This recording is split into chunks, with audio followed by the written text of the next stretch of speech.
समजा माझ्याकडे पार्किंगची जागा 20 असेल आणि 50 गाड्या असतील, तर त्यांचं नियोजन कसं केलं पाहिजे? आता वेगवेगळ्या प्रकारे वेगळ्या सोसायट्या नियोजन करतात. त्यातला एक भाग म्हणजे मी म्हटल्याप्रमाणे दरवर्षी समजा 20 आहेत, कार पार्किंग 20 आहेत आणि 50 जण आहेत, एवढं नाही असतं फरक. नॉर्मली 5-10 आणि अलीकडे पलीकडे असतं. म्हणजे 20 पार्किंग आहे आणि 30 माणसं आहेत, 10 जण शिल्लक राहतात. मग त्यांना पे अँड पार्कमध्ये त्यांनी पार्क करावं. सोसायटीमध्ये 20 जण, मग कोण 20 जण? तर दरवर्षी लॉटरी सिस्टीमनी 1 ते 20 पार्किंग निघतील.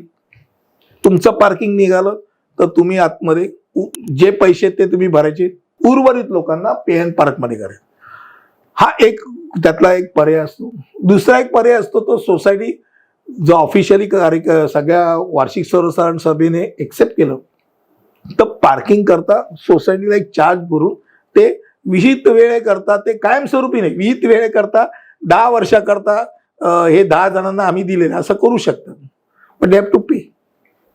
किंवा त्याला म्हणतात ना की आता 20 जणांपैकी समजा 10 पार्किंग आहेत, तर या वर्षी या 10-5 जणांना पार्किंग, पुढच्या वर्षी ते नाही, पुढच्या नंबरच्या लोकांना पार्किंग.